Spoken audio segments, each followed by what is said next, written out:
Ito ang Presidential Broadcast Service. Radyo Pilipinas.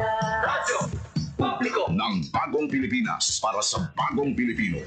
Naghahatid ng mahahalagang balita at impormasyon na guugnay ng pamahalaan sa sambayanan. Tulay sa himpapawi ng serbisyo publiko. Radyo Pilipinas. Radyo Publiko. Ang boses ng Pangulo. Sa Iloilo. Radyo Pilipinas. 585 AM. Sa Radyo Pilipinas, alas 4:10 sa hapon. Gikan sa hulog balitaan sa PBS, Radyo Pilipinas, Iloilo. Gintipon sa buos na pwersa sa News and Public Affairs Division. Mga pagsaysay sa mga hitabo o aksyon, mga pananawan, kag desisyon, mga hibubunon sa napikuhan na sektor, mga dalagpong na balita, diri sa Iloilo, at mga bahin sa Kabisayan nagkatungnan. Mga balita na natipon sa sulod sa naligan ng 24 oras. Inyo mapatian sa Headliners Was. Kagkaroon, yari ang inyong PBS News Team.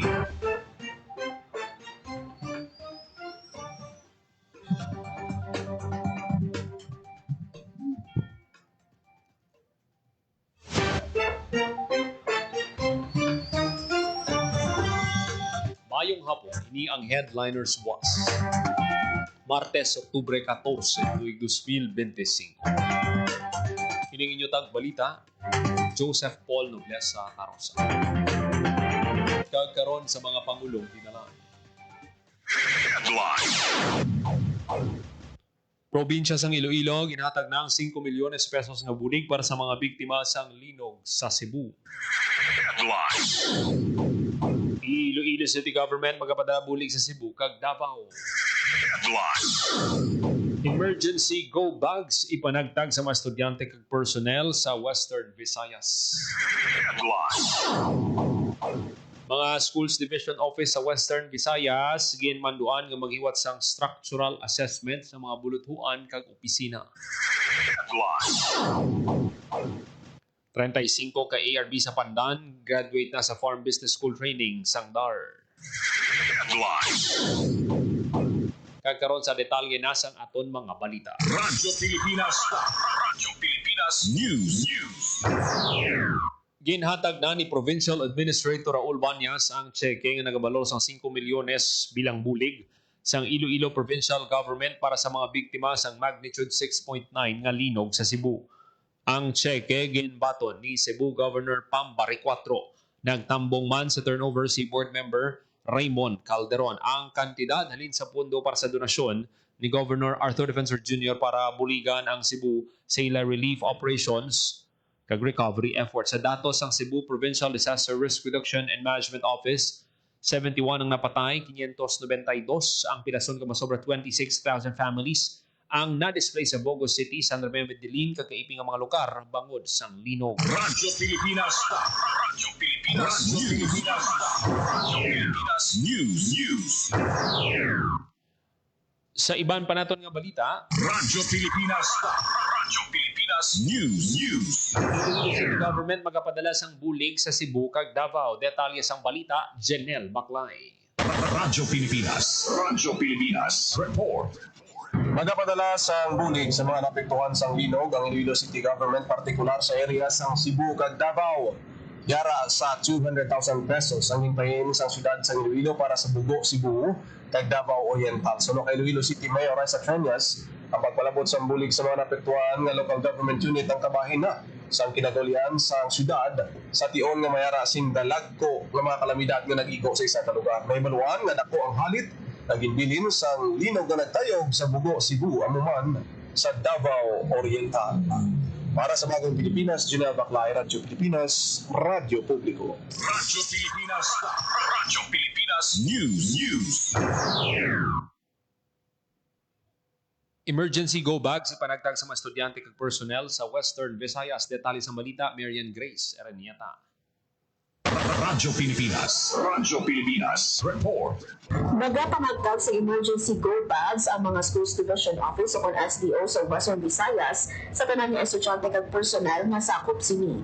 Sa DepEd 6 Regional Memorandum Number 1000 Series of 2025, naging pagbuhat ni Regional Director Cristito Eco sa DepEd Region 6, gimanduan niya ang tanan nga SDO nga maghatag sa emergency go bags sa tanan nga estudyante kag personnel gamit ang 2024 Continuing Disaster Preparedness and Response Program o kon DPRP Fund kag 2025 current DPRP Fund. So tiyo naman na hindi bastante ang DPRP funds, pakayag ni RD Eco nga mag-coordinate sa tagsa kalokal nga pangulungan kag iba pa nga education partners para matuman ang kinahanglanon nga materyales. Sa interview sa Radyo Pilipinas Iloilo kay Hernandez Calao Jr., Regional Information Officer sa DepEd Region 6, gimpahayag niya nga target nga hatagan sa emergency go bags ang mga estudyante sa public schools kung sa diin may masobra sa 900,000 na learner halin sa kindergarten to grade 12 sa Western Visayas. Magdepende naman sa mga Schools Division Office kung ano ang maging sulod sa emergency go bags na ipanghatag. Para sa Bagong Pilipinas, Andres Arañata, Radyo Pilipinas, Radyo Publiko. Radyo Pilipinas. Radyo Pilipinas News. Ang Schools Division Office sa Western Visayas gimanduan nga maghiwa sang structural assessment sa mga bulutuan kag opisina. Detalye sang balita, Marian Grace Sereniata. Radyo Pilipinas. Radyo Pilipinas. Report. Gimanduan ang tanan ng mga Schools Division Office o SDO sa Western Visayas na maghiwat sa structural assessment sa tanan ng mga bulutuan kag opisina nga sakop sini. Sa gipagwa nga Regional Memorandum Order ni Regional Director Cristito Eco sa DepEd Region 6 matapos ang naglutad nga mabasog kalinog sa Bogo City, Cebu kag Manay, Davao Oriental, gimanduan niya ang tanan ng SDO nga may koordinasyon sa DPWH nga maghiwat sa joint validation kag assessment sa structural integrity sa mga school kag infrastructure facilities nga may minor kag major na damages. Sanding sa regional memo, imanduan ang mga Disaster Risk Reduction Management o DRRM coordinators at engineers na i-consolidate ang reports na isumite sa Oktubre 17. Sa interview sa Radyo Pilipinas, Iloilo kay Hernandez Calao Jr., Information Officer sa DepEd Region 6, gimpahayag niya nga tinutuyo sa assessment na siguraduhon ang safety sa mga estudyante lakip man sa school personnel sa mga nagausar sa pasilidad. Nadumduman nga naghiyagma sa assessment ang DepEd Region 6 Regional Office ang assessment sa mga pasilidad silid sa Oktubre 13 matapos ang nagluntay nga linog sa Bogo City, Cebu kaagahon sa pareho nga adlaw kung sa diin minabatyagan nga pagtayog sa pila ka lugar sa Western Visayas. Para sa Bagong Pilipinas, Marian Grace Arañata, Radyo Pilipinas, Radyo Publiko. Radyo Pilipinas. Radyo Pilipinas News. Sa ibang panaton nga balita, 35 ka ARB sa Pandan, Antique. Graduate na sa Farm Business School Training, Sangdar. Detalye sang balita, JP Hervas. Radyo Pilipinas. Radyo Pilipinas. Graduate na sa Farm Business School Training sa Department of Agrarian Reform Mukundar ang 35 ka Agrarian Reform Beneficiaries halin sa Pandan Antique. Ang programa nagatuyo nga papaskugon ng kapasidad sa mga ARB nga mangin madilagon nga negosyante. Ang paghanas nga nagsugod si Gabriel ang naglawig sa 5 ka bulan. Ini may 17 ka learning session na nagasakop sa nanaytuhan nga tupiko kaangay isang market survey, accounting, farm budget planning, benchmarking, market forum kag matching. Lubos naman ang pagpasalamat sa mga nakabilipisyo nga ARB sa dugang ihibalo nga dala sa paghanas nga dako nga bulig para mapasanyog ang ilang mga agri-negosyo. Para sa Bagong Pilipinas, JP Harvas, Radyo Pilipinas, Radyo Publiko. Radyo Pilipinas. Radyo Pilipinas News. Yung pangunahan ni Iloilo Governor Arthur Defensor Jr. ang isa ka bagong nga hublag sa tunga sang lideres sa mga probinsya sa pagpabaskog sang moral, matarong kag hayag nga pagdumala paagi sa alyansa ang ginatawag Governors for Good Governance. Nakikita online si Governor Defensor kay Romblon Governor Trina Firmalo Fabic kag Zamboanga del Norte Governor Darrell Dexter Uy. Agod istoryahan ang mga plano sa pag-organisa sa nasambit nga grupo. Ang sinapol ang ginpatigayan ni Winona Galvez sang Mayors for Good Governance, Secretariat ang G for GG. Yara pa lang sa hugna sa pagplano, ang grupo nagatimuha nga maimpluwensyahan ang mga pulisya sang pungsod kag mapabagkod ang kolaborasyon sa tunga sa mga probinsya. Si Defensor, isa ka kaya natin champion of good governance and ethical leadership yung ginatagan pagtamod na mabakod nga pang gobyerno nagasugod sa mabakod nga kasuguan. Nang panawagan siya para sa pag-amyenda sang local government code, labi na ang mga probinsya sini sa mga panguluhan sa probinsya nga nagatalog pangod nga ang daan ng mga pulisya pa dahil nga ginalimitahan sang lokal nga autonomiya. Dugang siling niya nga ang advokasya igangot sa mga inisyatiba sa League of Provinces of the Philippines sa paghatag-gahom sa mga lokal nga pangluhan. Ang inspirasyon ang mga prinsipyo sa Mayors for Good Governance, unahon ang katawhan, pakig-away sa korupsyon, magbag-o para sa pag-uswag, kag pabakuron ang lokal nga ekonomiya. Ang G4GG nagatingwa sa pagtukod sa isa ka komunidad sa mga gobernador nga nakatutok sa reforma nga nagabuligay para sa hayag nga nagasentro kag nasentro sa people-centered leadership.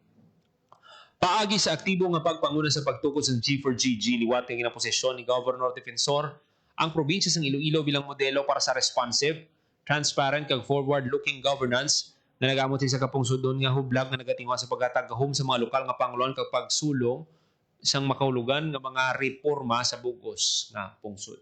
Radyo Pilipinas. Radyo Pilipinas News. Naglabot sa 943,000 pesos ang kahalitan sa mga balay kag edipisyo nga nagkalasunog sa Barangay Santo Rosario, Buenavista, Guimaras. Sunog kay Fire Officer 2 Emil Greg Billones, arson investigator sang BFP Buenavista. 4 ka balay, 1 ka business establishment kag 3 ka balaligyaan ang totally damaged, samtang 1 ka balaligyaan ang partially damaged. Sa investigasyon sa BFP Buenavista, electric in nature ang gintunaan sang sunog nga nag-umpisa sa balay sang pamilya Tendras. Samtang pilaso naman ng 1 ka bumbero sa BFP Hordan, bukod na napilasan sang matalom nga bagay samtang nagapalong sang kalayo. Radyo Pilipinas. Radyo Pilipinas News. Naglabot sa 8 ka motorbangkang nakumpiska sang Bantay Dagat Task Force bangod sa iligal nga pagpangisda sa kalalawran nga sakop sang Barangay Balaring, Barotac Viejo, Iloilo. Inibangod wala sang permit nga napakita ang mga mangisda kag nagagamit sila sang troll nga ginadilian gamiton kung magpangisda. Sa karon niya sa kustodiya sang Bantay Dagat Task Force ang mga sakayang dagat lakip ang iban pa nga fishing paraphernalia kag magapangatubang sila sang penalidad bangod sang paglapas sa Municipal Ordinance Section 11.06 Series of 2022. Ang Iloilo Police Provincial Office para sa pagpasangkat sang kampanya batok sa iligal nga pagpangisda gud maproteksyonan kag maamligan ang dunang manggad sang kadagatan sang Iloilo. Radyo Pilipinas. Radyo Pilipinas News. Sa ibang panaton nga balita, mas masangkad nga pagbantay sa seguridad ginhandaan sang Posmo subong nga nagapasulod ang holiday season. Detalye sang balita, Janelle Maclay. Radyo Pilipinas. Radyo Pilipinas.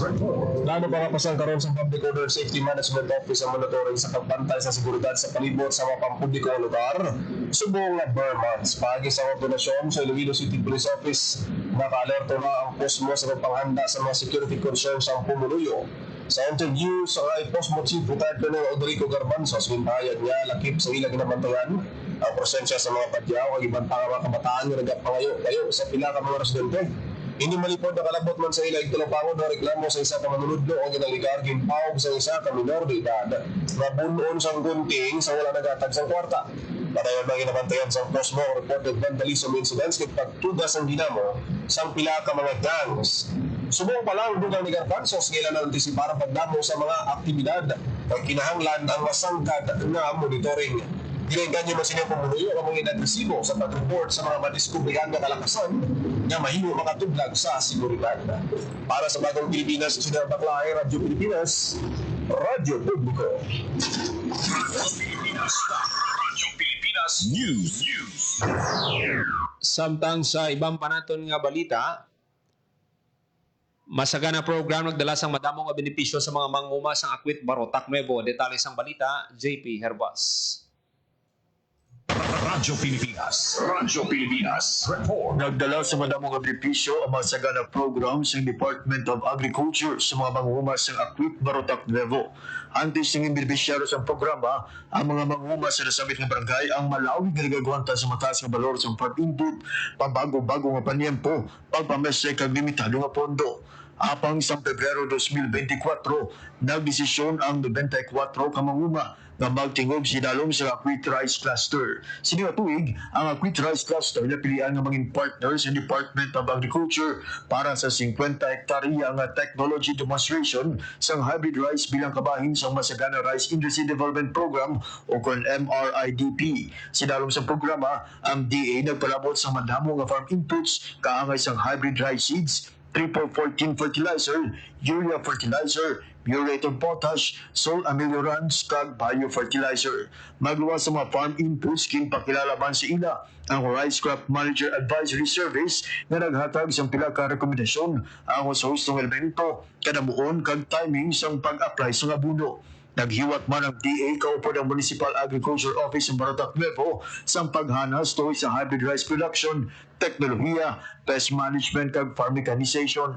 Bangod sa masuporta kag paghiyang na angkon sa mga manghuma, ang sadtuan ay 100 kasako ka hektarya nga ani sa lugar ang nagsaka sa 120 kasako kag sa ibang nga area ang nagdangat pa sa 150. Magluwas sa mataas nga patubas, ginpasalamatan man sa manghuma ang paglubos ng ilang gastos bangod sa programa.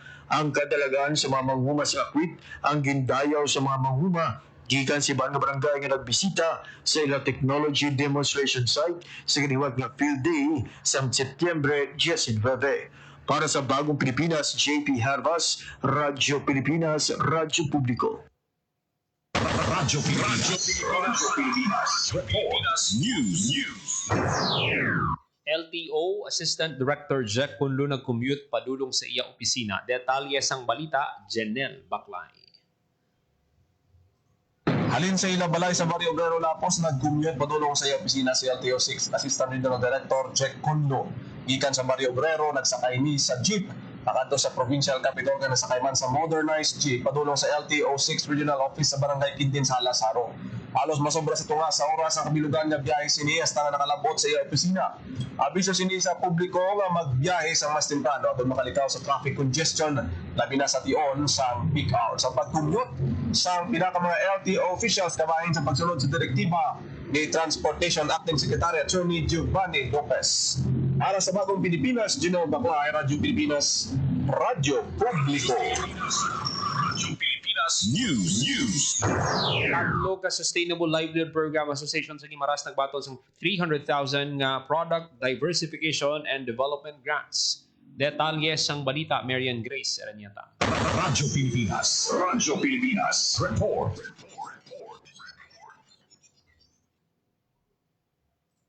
Recipients sa Product Diversification and Development Grants o kung PDDG ang tatlo ka Sustainable Livelihood Program Association o kung SLP gikan sa Guimaras. Nag-release ang 300,000 pesos na grant ang DSWD6 pinaagi sa Sustainable Livelihood Program o kung SLP kung sa diin nagbaton sa 100,000 pesos ang kada isa bilang performance-based incentive sa ilang madinalakon na pagpamaayo sa ilang negosyo nga ginpuntuhan pinaagi sa Seed Capital Fund.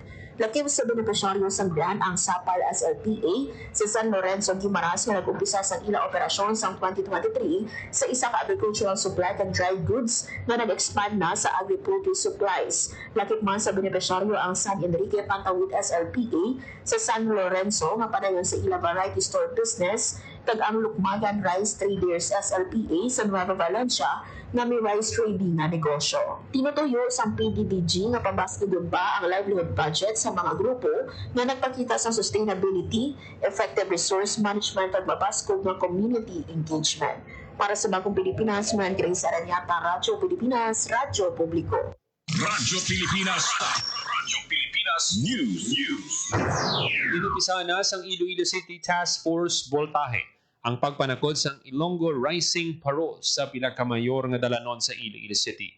Kabahin sang partnership sang Iloilo City Government, PCCI Iloilo Chapter, mga negosyante kag organisasyon nga nag-sponsor sa mga parol maghahatag ini kasana kag magapabatyag sang spirito sang Pasko. Radyo Pilipinas News. Oras sa Radyo Pilipinas, alas 4:28 sa hapon. Radyo Pilipinas. Kagamihan ito manatipon nga balita sa PBS Radyo Pilipinas Iloilo News Team.